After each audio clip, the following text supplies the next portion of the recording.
Chris Nofoinga, he is gone. And Birnbaum is hurt. Touchdown, Idaho. Birnbaum's down at the 33.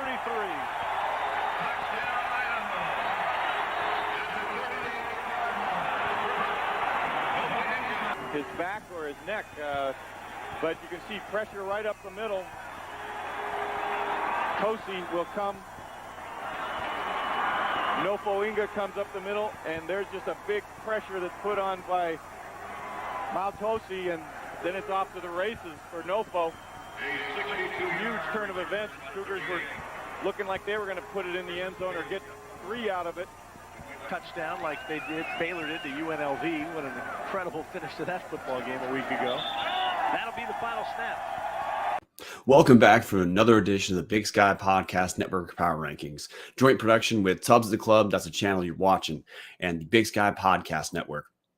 I'm your host, Brian Marceau. You guys know the drill. The podcast rankings are put together by a combination of Big Sky Podcast Network contributors, guys like me, Dallas Hammer, and Martin Heemstra from Tubbs of the Club, Mike Nugent, Brent Wahlberg from Grizz Fan Pod, both the Ryans from R&R Catcast, Colby Peterson, Chappie, a.k.a. Dustin Chapman from Weber State Weekly, Casey Everett from NAU Big Sky Sports, as well as regional beat reporters who cover different Big Sky schools or different media entities covering the Big Sky Conference. Guys like Colter Nuanez from Skyline Sports, Greg Woods covering Idaho State, Jordan Watson covering, Jaden Watson, guys, forgive me, Jaden, covering Northern Colorado. Look, we get people from all over the conference, people who know what they're talking about. Votes are averaged out. That's your rankings. So you might have disagreement with some of the rankings we have. If you do, comment on Twitter. If you're watching live, comment on the show. I might be able to get to them. It's a solo endeavor, so we're going to see. But we're also going to change up a little bit of the way we talk about the teams because, look, we're deep enough into the season, guys, that we know who sucks. And I'm not going to waste 20 minutes of an hour-ish show talking about teams who suck. So we're officially batching the bad teams together so we can spend more time talking about the better teams because, look, we're in the playoff hunt now. We're 8 games in. We're in week 8. Some teams are 8 games in. Some teams are 7. We actually have a handful of teams on bye week this week. So it is a little bit different. But by the way, Max in the comment thread telling me, don't forget to unmute. You know what, Max? Thank you. You guys have my back. You guys are what saved me from the 2-minute mute session being a 55 to 1 hour minute mute session. So I think we're good to go because no one's telling me I'm muted and I don't see it anywhere. But again, doing it a little bit different, batching the shitty teams and talking a little bit longer about the teams that are in the playoff hunt because we're deep enough in the season. And also just how the schedule played out with the first half of the season, none of the better teams really played each other.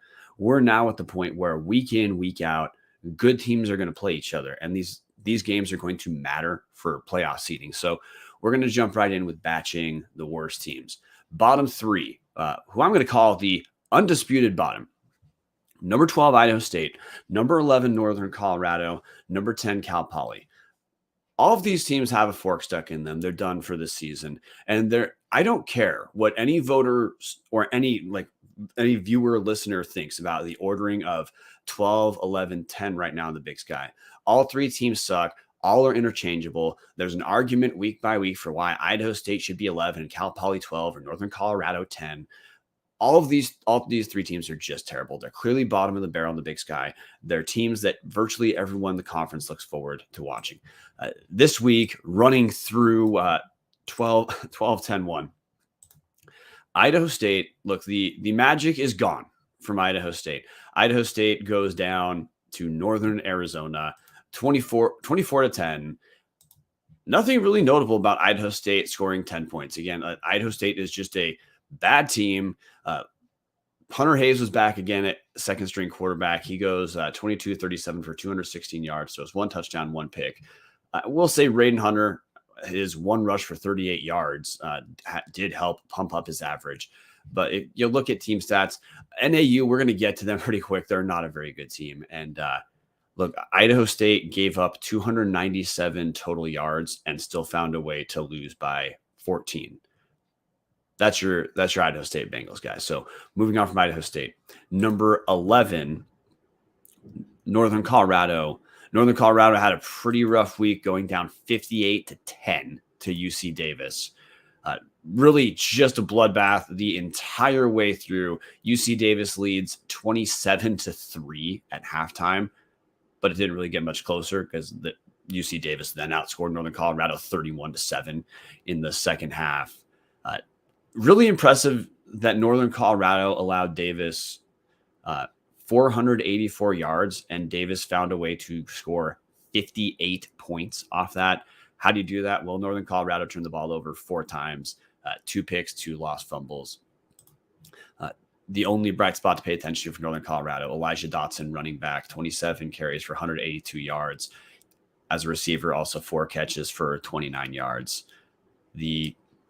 Anyway, I'm not going to talk about Northern Colorado anymore, guys. They're terrible. Like I said, we're going to sprint through these bad teams. Dylan McCaffrey had a good game for him, 19-32 for 232 yards, 1 touchdown, and threw 2 picks. But the end. I'm just done talking about Northern Colorado until Ed McCaffrey and his coaching staff, meaning his entire family, take the Big Sky seriously. No one should take Northern Colorado seriously. I'm not going to. The third bottom of the barrel, Cal Poly has a surprising game with Eastern Washington. Cal Poly, of course, loses 17-10. It's more that it was a 17-10 affair when both of these teams are just terrible defensively. And but Cal Poly, they're having some. They experimented at the quarterback. They played their running quarterback a little bit more. Khalid Paulette. Khalid Paulette passed 2 of 4, 14 yards, rushed 5 times for 113 yards and a touchdown. Third string quarterback Bo Kelly played as well. He passed 11 for 21 for 102 yards through 3 picks. So with Jane Jones out for the year for Cal Poly, look, Bo Baldwin's scraping the bottom of the barrel to try to get some magic together. It's just not going to work. But team stat wise, a little interesting to see Cal Poly only accrue 238 yards because this had been the number 1 passing team in the league, passing over 300 yards per game. But quarterback situation is different. Spencer Brash isn't playing, takes one total snap. Jane Jones is out for the year. So Bo Baldwin goes back to the drawing board. And that's it. Look, we're done talking about the bottom of the barrel. The next tier in the conference that we're going to look at is, I'm going to call that the still in neutral. Number 9, Portland State. Number 8, NAU. Both these are teams early in the year. Those were understood by most Big Sky media as being kind of in the middle of the Big Sky conference, where you don't really expect either Portland State or NAU is going to threaten for a playoff spot. No one really projected that Portland State or NAU were going to be so bad that they need to only pick up wins against the bottom of the barrel, or when Portland State narrowly beat NAU earlier in the year.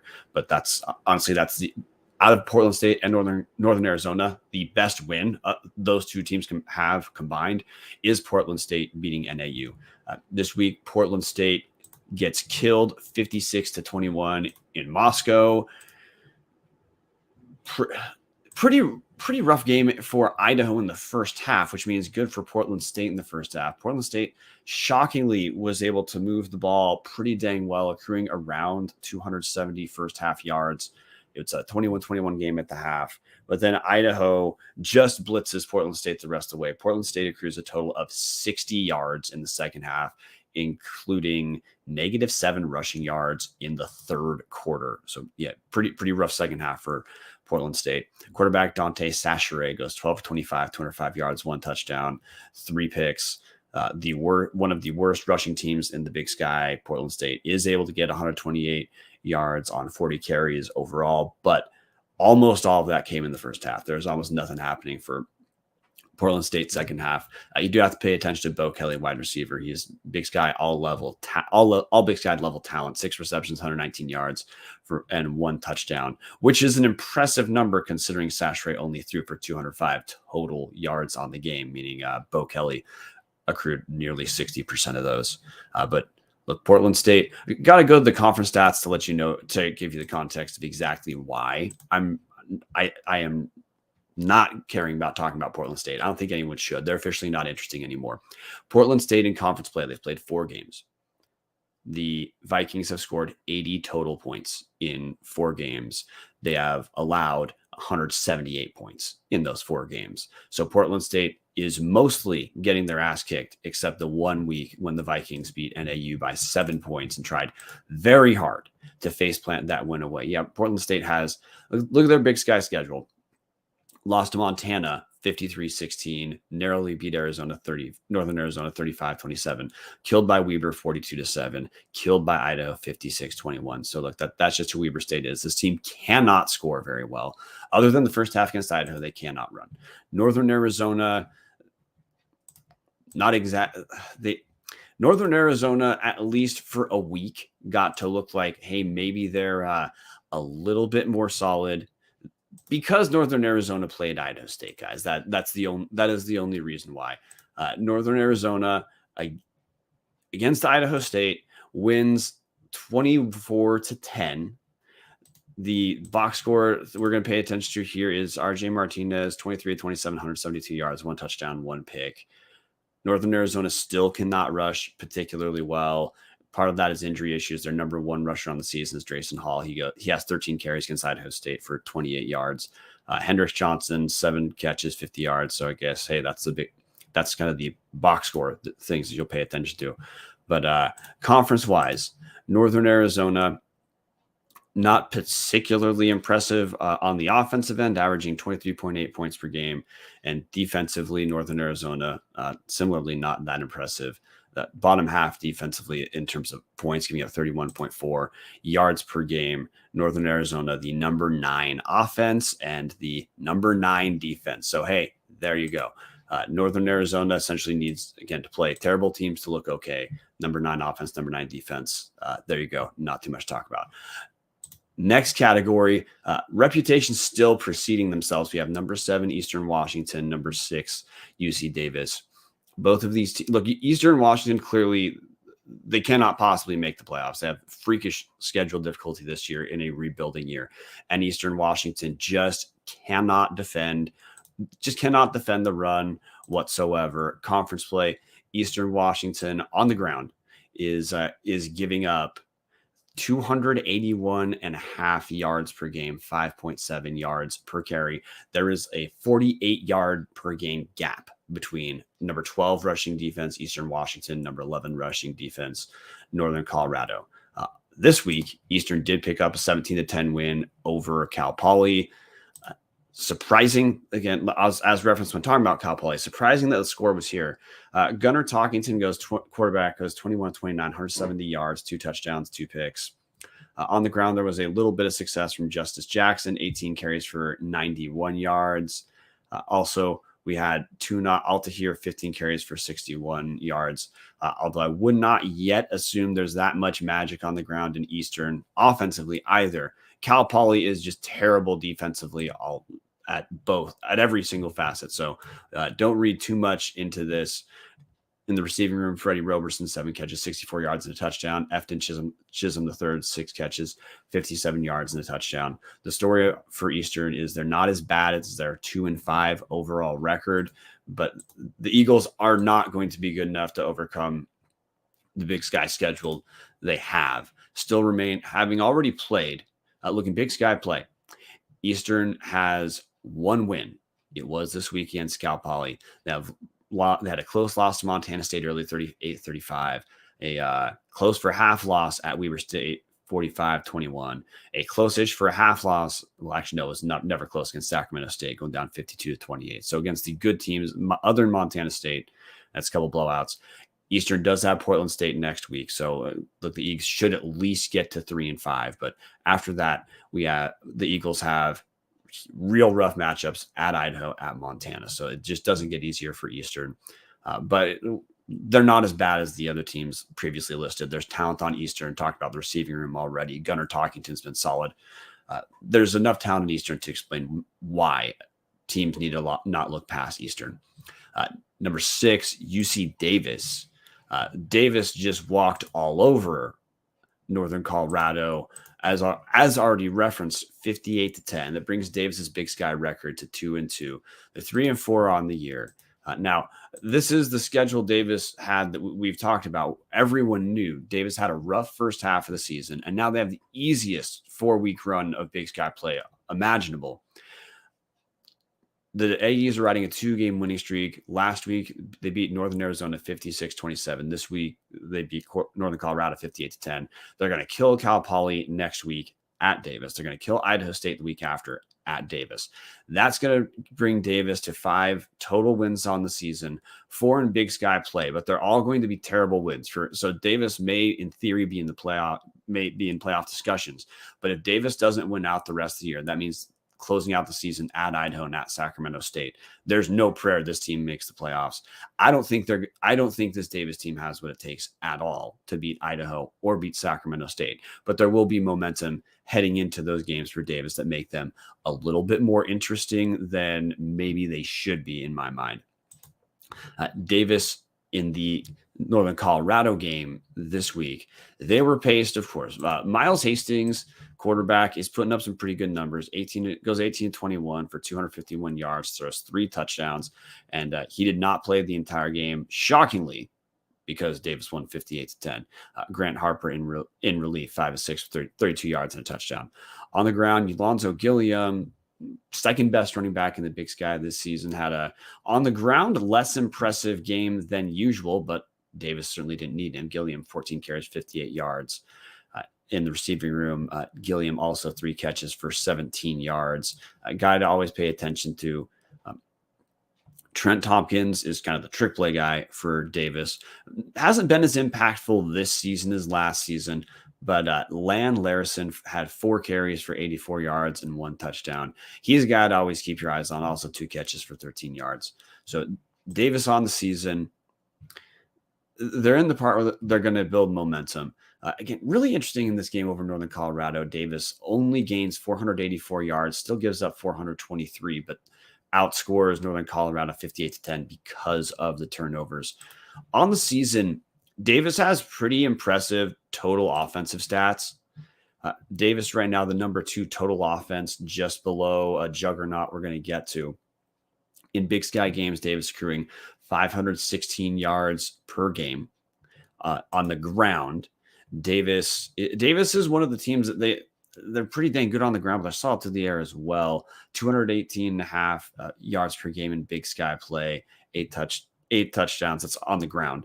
Passing, Davis is the number 1 pass team now that Cal Poly had that rough outing against Eastern, averaging 297 yards per game in Big Sky play, 9 touchdowns and 1 pick so far on the Big Sky season for Davis. So offensively, they are looking pretty impressive.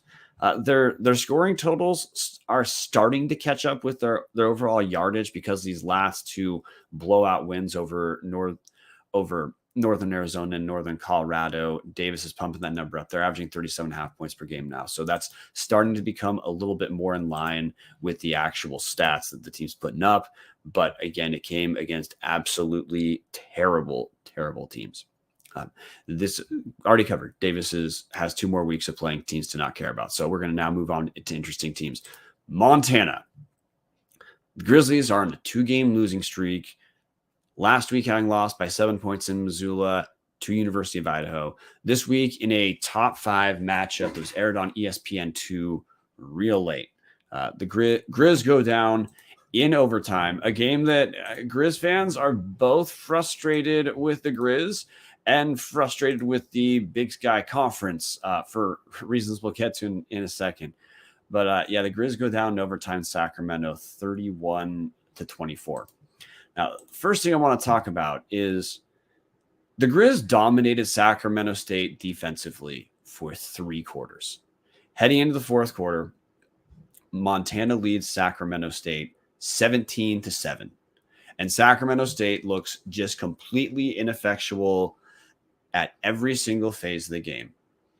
And then, keep in mind, even with that dominating 3-quarter performance, the Grizz only lead by 10. Sacramento State has a big 4th quarter, 17 points. The Grizz are, even though they were dominating that game, 17 points is not enough against a good team. The Grizz have real offensive struggles that have reared their head. They're really rearing their head now. Sacramento State pulls away, brings it to overtime, and then it's only a 1 overtime affair. Sacramento State scores a touchdown. Montana does not. Now, the parts of the game that Grizz fans are reasonably upset about.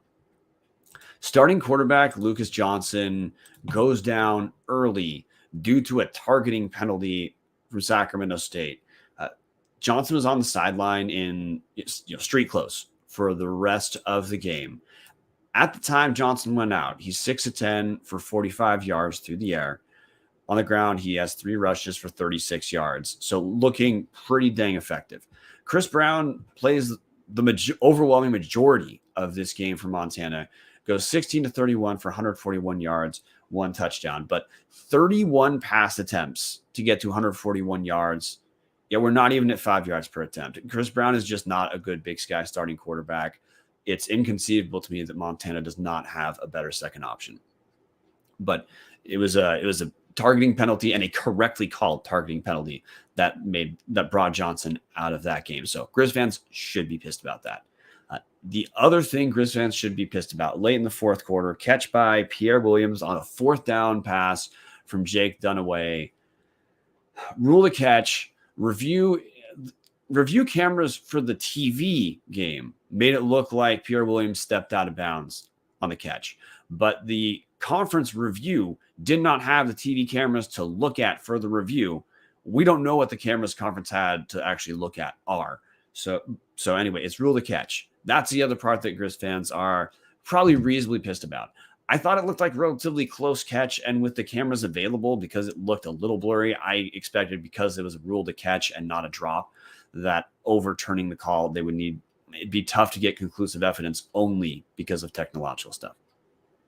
But Montana, again, they lose, 2-game losing streak. Now the Grizz are in a really, they're in a rougher spot than I believe anyone in the nation thought Montana would be in. Everyone knew Montana had a second half of the season that's pretty rough. It's more that people didn't understand that rough second half of the season would start against Idaho. Most thought that the rough run for the Grizz was the last 5 weeks of the season, not the last 6. The remaining schedule for Montana is 2 games rough, 2 games not. The issue for the Grizz is with 5 wins and 4 games left. Look, the Grizz should still be understood as a team's probably going to make the playoffs.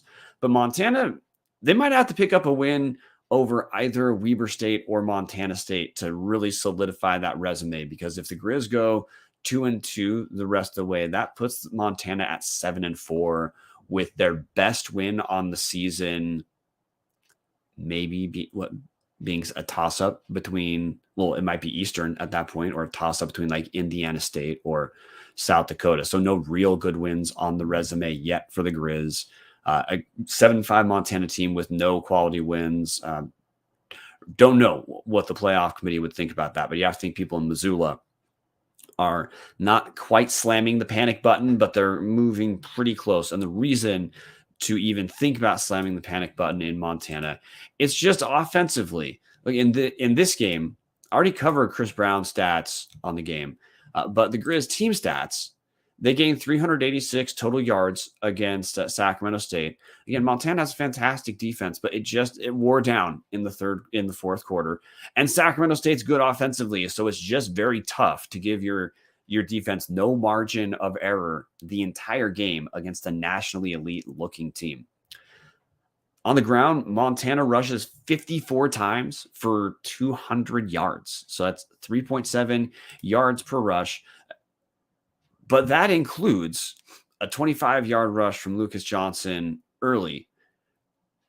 I mean, take that 25-yard rush out, and now we're talking closer to just a direct average of 3-ish yards per rush. So Montana real ineffective through the air and on the ground this game, which matches how they've been in Big Sky play. The Grizz passing offense, the number 10 in the league, 203 yards per game, seven touchdowns, 5.8 yards per pass. Rushing offense for the Grizz, they're the number 6 in the league, 160.8 yards per game, but their per rush average also number 6, 4.2. But that 4.2 yards per rush average for the Grizz, the teams they're above rushing are all just very bad rushing teams in the Big Sky. Teams like Idaho State, Northern Colorado, Eastern, Northern Arizona, Cal Poly, Portland State. Teams who, if you've listened to the show, you've heard me 1,000 times say all those teams cannot rush very well. Well, that's the level that Montana's rushing the football at this season, which for a team as good as Montana, if that's the offensive output they're going to have, there's really no option except for the Grizz to just play damn well perfect defensively and in special teams. And look, that's another thing that the Grizz second game in a row, a team, Idaho did it, and then Sacramento State did it, recovers an important onside kick in the second half. This one against Sac State came in the fourth quarter. That was part of the comeback for Sac State. So Montana they're back to the drawing board because Weber State, honestly, I think is a worse matchup for Montana than Sacramento State, because Weber State can score as well, like Sacramento State, but Weber State is a much stronger defensive team, and Montana was completely ineffective moving the ball against Sacramento State in the first place. Real question if Lucas Johnson is going to be back. If Lucas Johnson plays the entire game against Sacramento State, I probably think that Montana wins, because Chris Brown is just not a quality Big Sky quarterback.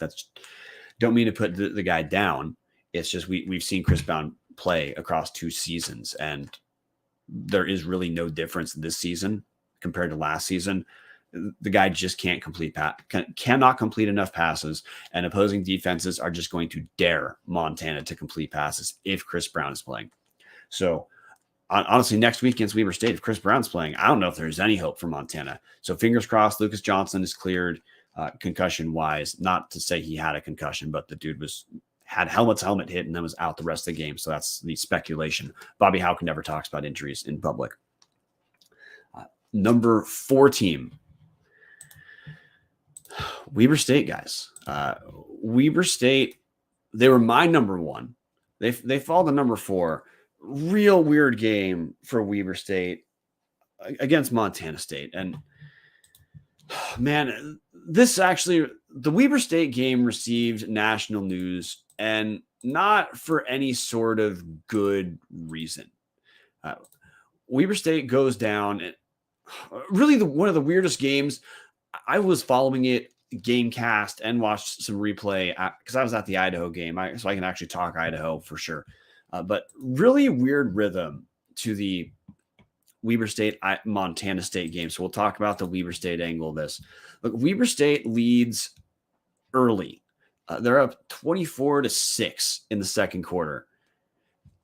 And look, the story that received national news for Weber State is Jay Hill, great special teams coach. Year in and year out, Weber State has won games partially because they'll get points on special teams. They'll get first downs from special teams. Jay Hill, it has been virtually impossible to out-scheme Jay Hill in special teams.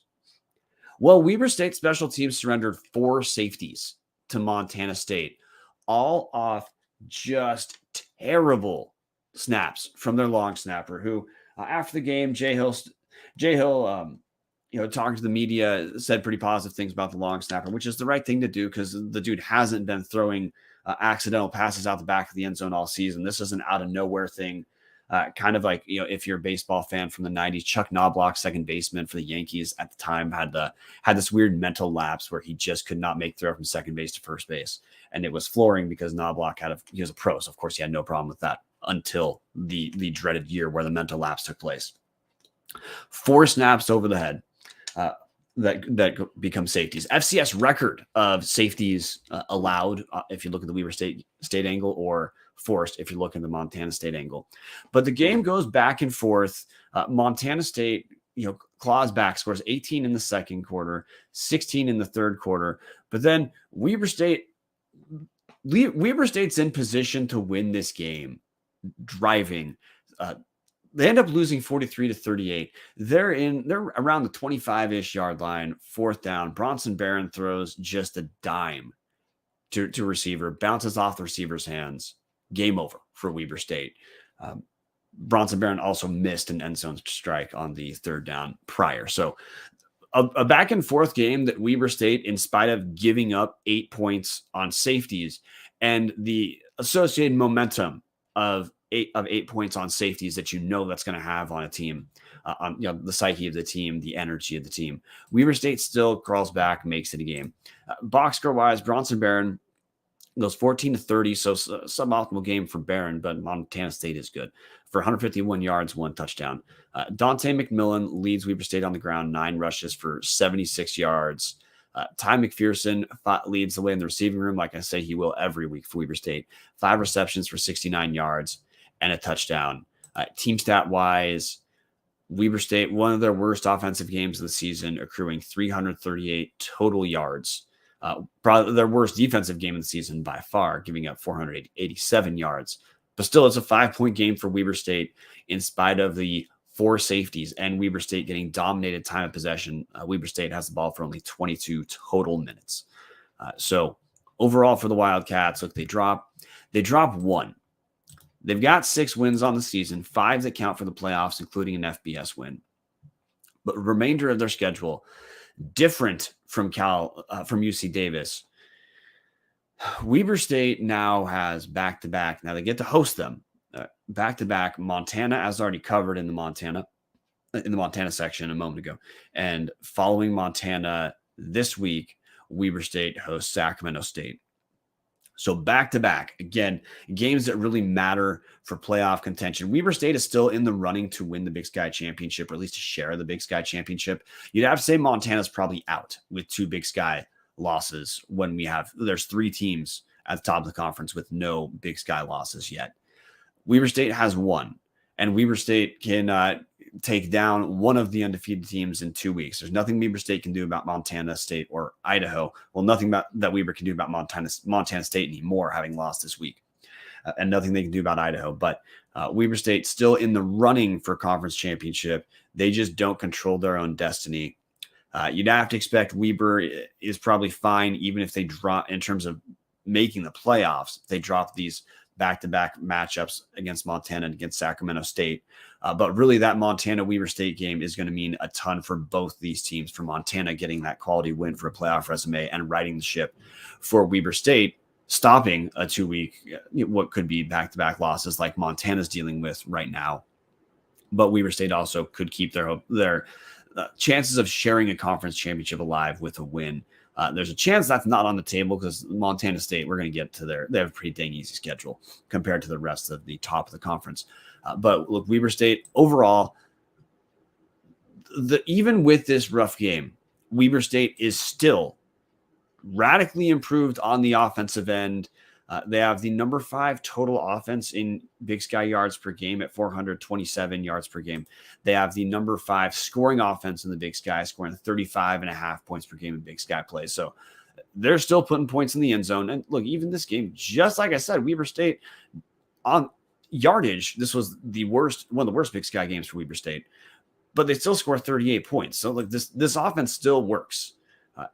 Defensively, Weber State still they're the number 2 scoring defense, giving up 20.8 points a game. That's after giving up 43 this week.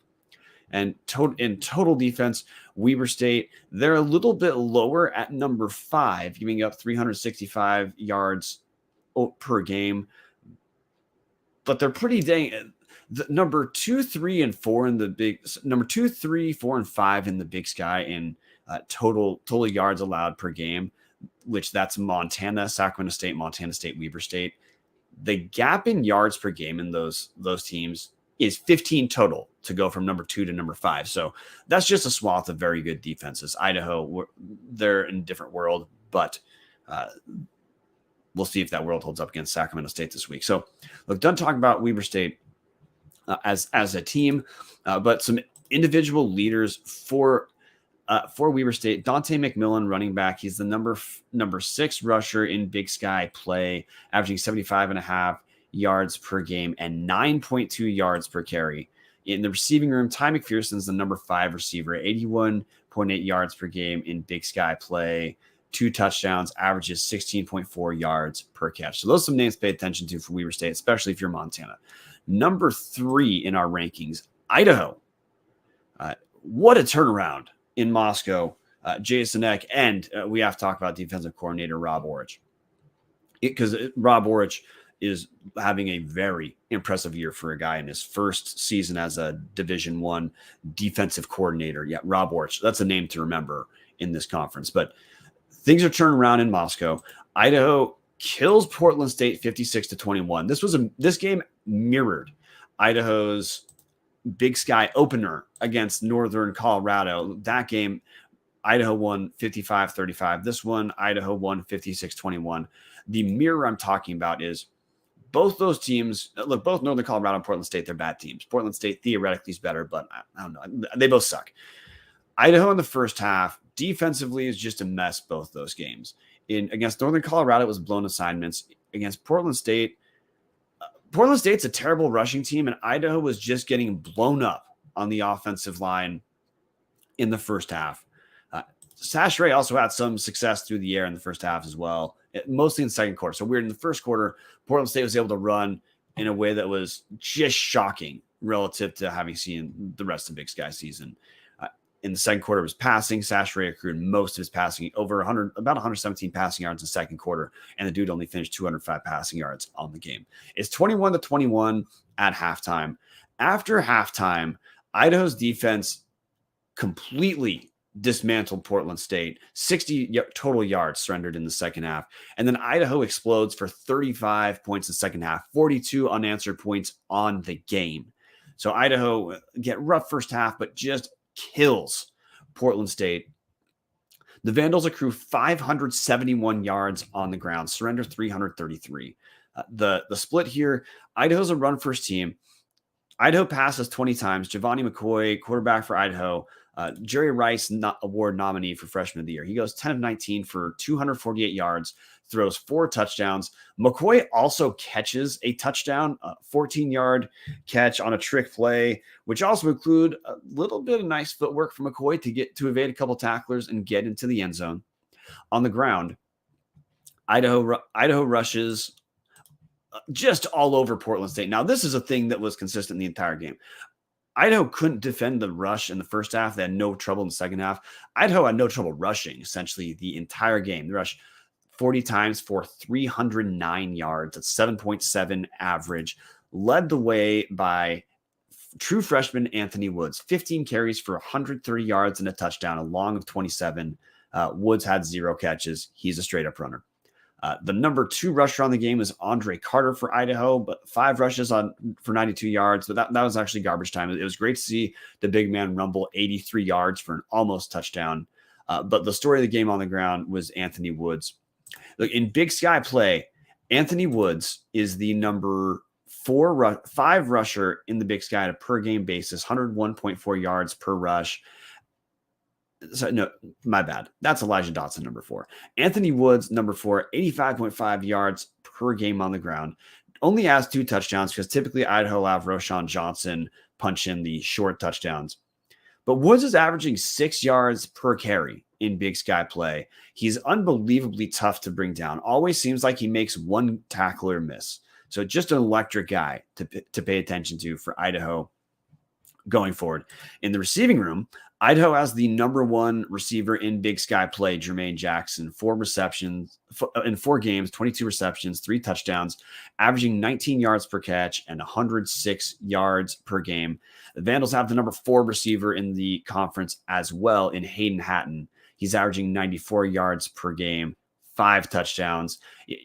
Hatton's a converted tight end. He has incredible hands. He doesn't have the speed of Jackson, but he's a great end zone target. Jermaine Jackson has speed, and he also contributes in special teams as well. So Vandals now are undefeated in Big Sky play. They're going to travel to Sacramento State this week and compete in a game that the winner of this game, of Sacramento State, Idaho, because both these teams are undefeated in Big Sky play.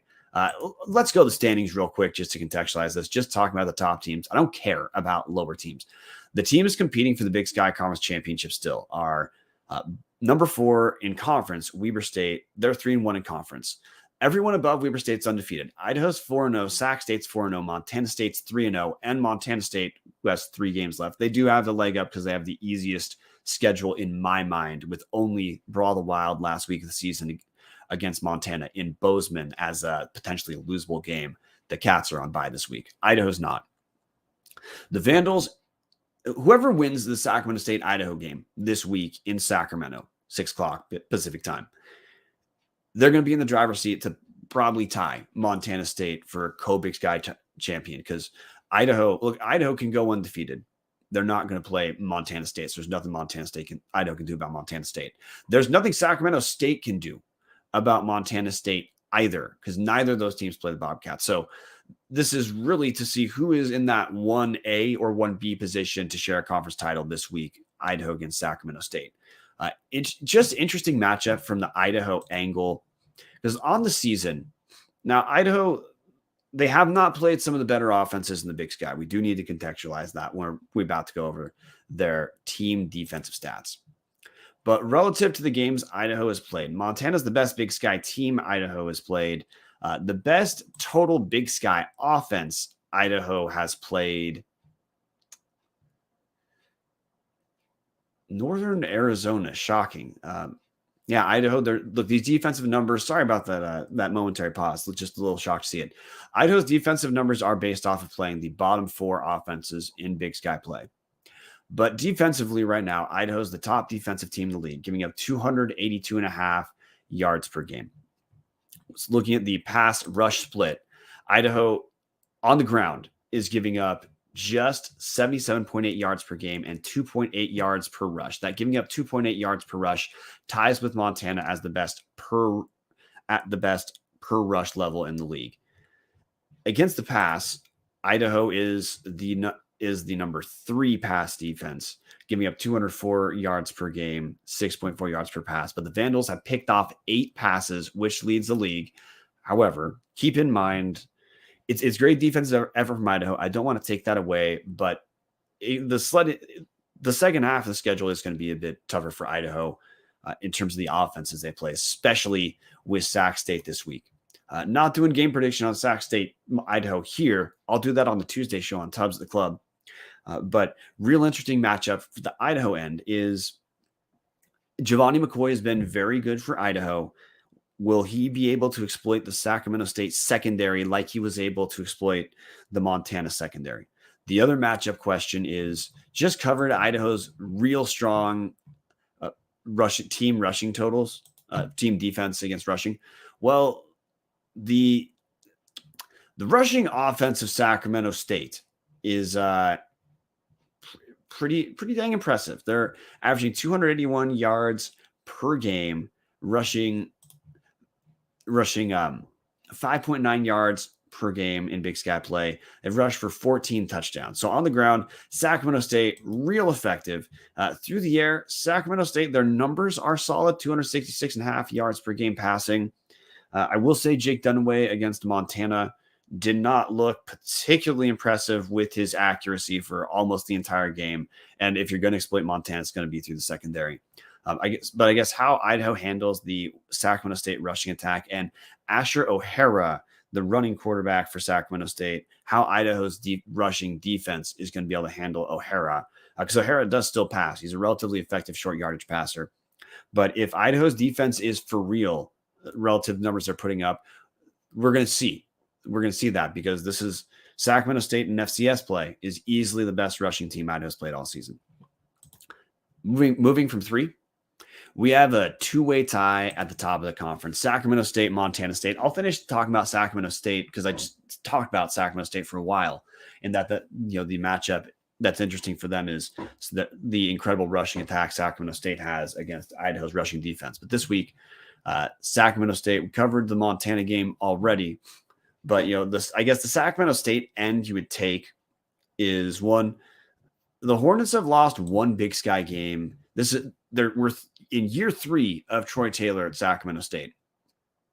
In year 1, Sacramento State goes 7-1 in Big Sky play. Last year, the Hornets go 8-0 in Big Sky play. Right now, the Hornets sit at 4-0 in Big Sky play, 7-0 on the season. Box score stuff for Sacramento State. Again, overtime win 31-24 over Montana. It was come from behind win, scoring 17 points in the fourth quarter to erase a 10-point deficit. Through the air, Jake Dunaway, 19-36, 284 yards, 2 touchdowns, 3 picks. That's why a moment ago when talking about Idaho, I said Dunaway, there's times where he does not look impressive. There's times where he looks solid. He's not a bad quarterback. but Dunaway can certainly struggle at times with accuracy and throwing picks. On the ground, though, Sacramento State is damn good. Montana's one of the, if they're not the best rushing defense in the Big Sky, they're one of them. And Cameron Scadaboo rushes 13 times for 111 yards against Montana. Asher O'Hara, quarterback, rushes 13 times for 56 yards and 2 touchdowns.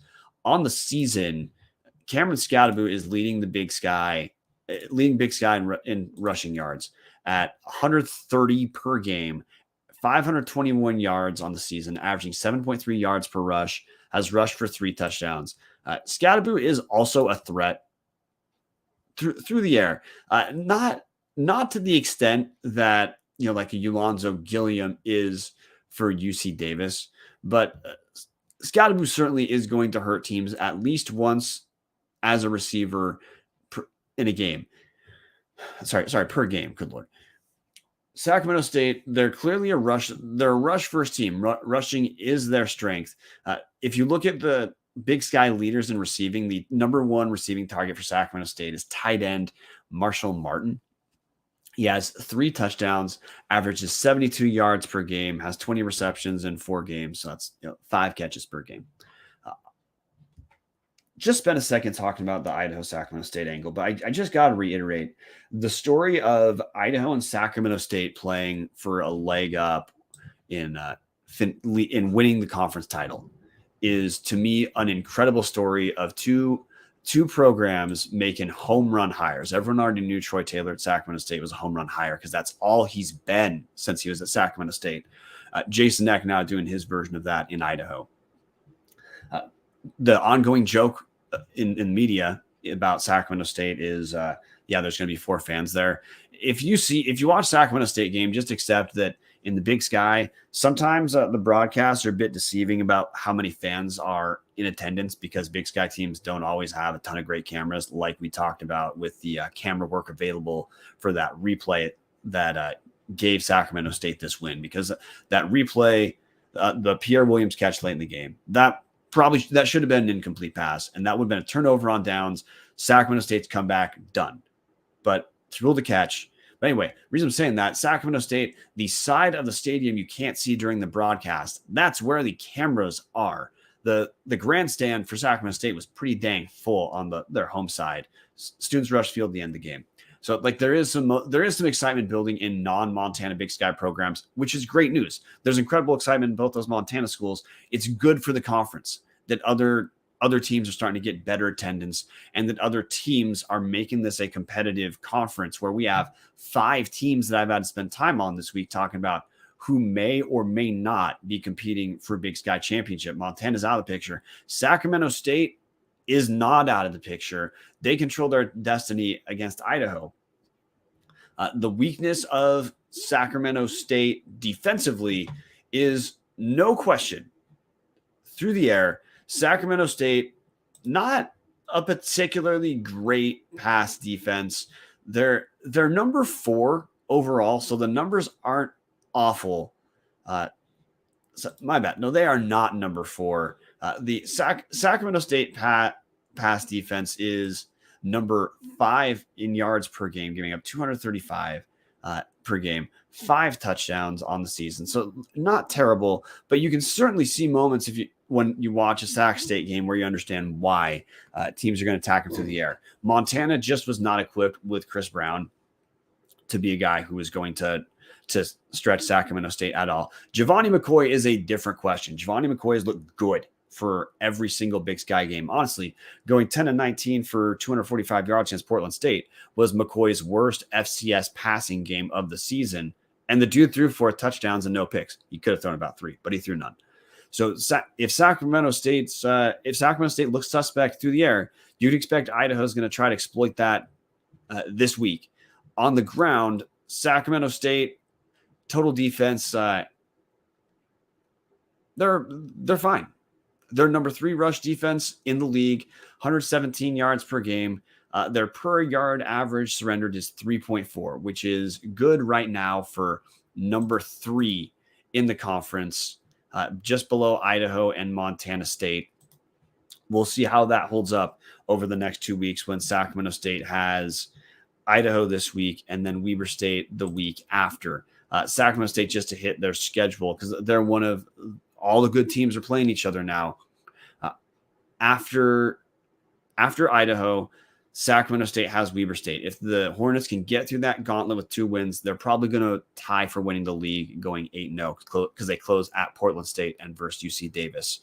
But getting through Idaho and Weber State undefeated is going to be a pretty tall task.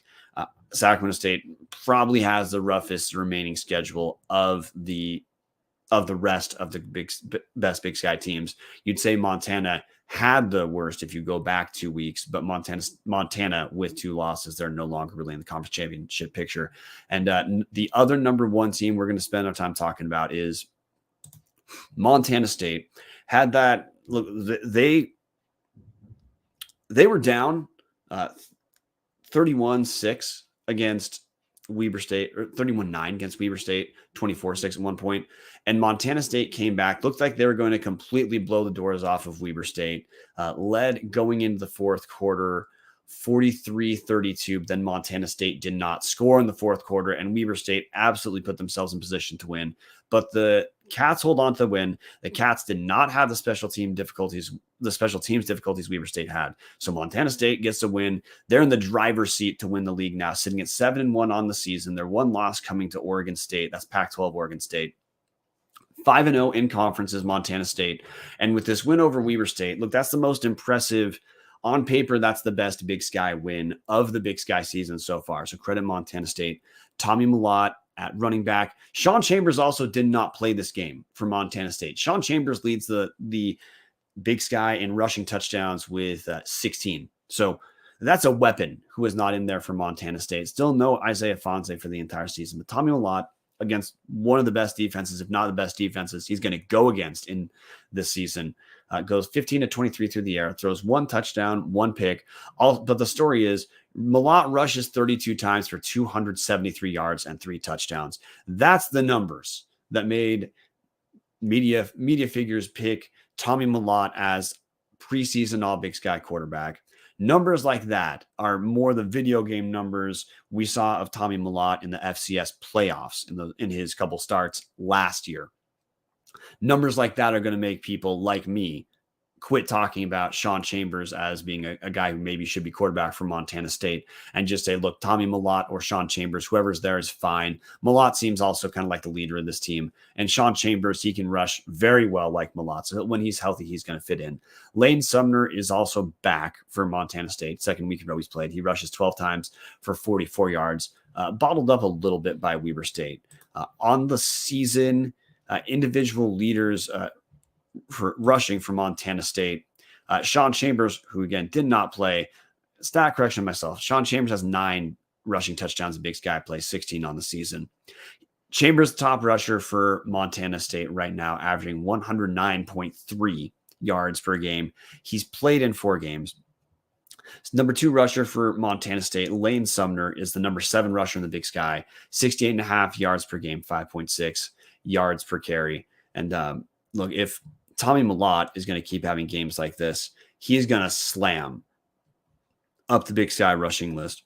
But that's the identity of Montana State. They run the ball. They run the ball pretty damn well. Top receiver for Montana State, guy to pay attention to is Willie Patterson, 58.2 yards per game on the season against Weber State. Willie Patterson, 5 catches for 25 yards, didn't find the end zone, but Patterson on the year is having the kind of season. Look, Patterson has 8 touchdown catches this season, 411 receiving yards total. He's putting up a case to be All Big Sky as a wide receiver on a team that does not pass very much relative to how strong the team is offensively.